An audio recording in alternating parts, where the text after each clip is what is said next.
लाडक्या गणरायाचे वाजत गाजत मोठ्या भक्तिभावाने विसर्जन करून भाविकांनी निरोप दिला। दरम्यान बाप्पाच्या विरघळलेल्या मातीची विटंबना होत असल्याचं एकंदरीत चित्र पाहायला मिळतंय। कळव्यात गेली 50 वर्षांपासून अधिक काळ लाडक्या बाप्पाचं विसर्जन वाहत्या खाडीत करण्यात येत आहे। मात्र सध्या पर्यावरण हानी रोखण्यासाठी महापालिकेतर्फे अनेक उपाययोजना करण्यात येत आहेत। त्यातच गणेश चतुर्थी निमित्त विसर्जनासाठी कृत्रिम तलाव अनेक ठिकाणी उभारण्यात आले।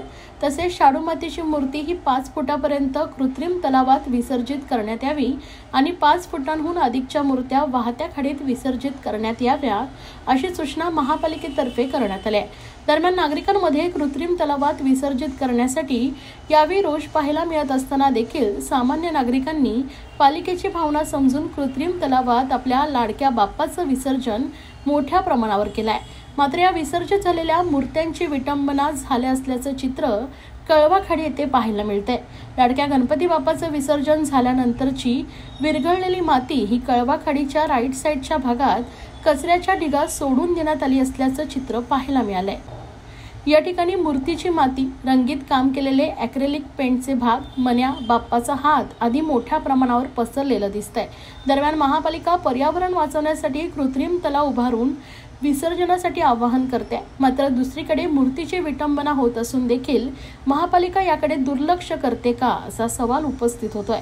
तसेच कळवाखाडीत गेल्या 50 वर्षांपासून कंपनीचं सांडपाणी सोडण्यात येत असून या ठिकाणी पाणी प्रदूषित झाल्यामुळे मासेमारी बंद करण्याची वेळ आली। तसेच कंपनीचं सांडपाणी अद्याप का बंद केलं गेलं नाही, तसेच कृत्रिम तलावात विसर्जन करूनही मूर्तीची जर विटंबना होणार असेल तर फायदा काय असा संतप्त सवाल कळवाखाडी येथील कोळी बांधव देवीदास कोळी यांनी उपस्थित केला आहे। आता हे गेले आम्ही 50 वर्षे झाले आम्ही म्हणजे वडलोपार्जित आम्ही जे विसर्जन करतोय ते वाहत्या पाण्यात करतोय।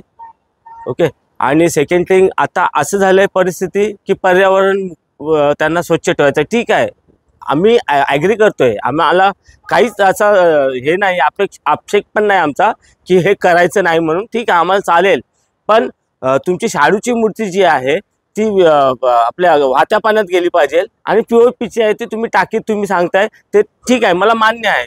पण आता हे जे आहे हे बघा तुम्ही, आता हे जे टाकीतलं टाकलेलं आहे ते आता तुम्ही आणून इथं सोडलंय। शेवटी झालं काय, काय झालं? एकच गोष्ट झाली ना, फायदाच नाही ना।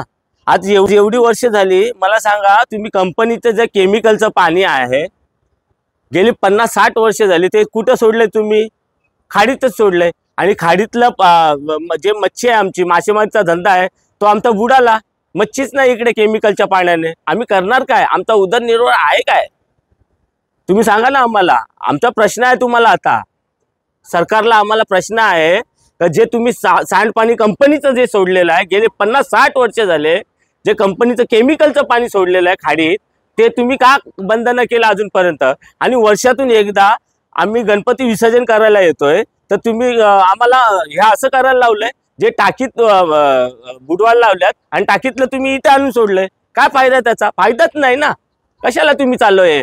हे तुम्ही आहे ना, खरंच सरकारने ना हे म्हणजे बोलतात ना आपण, हे एक टेंडर दिलेलं आहे, टेंडरचे पैसे खाल्लेले आहेत। मी तर स्पष्ट बोलतोय तुम्हाला सगळ्यांना।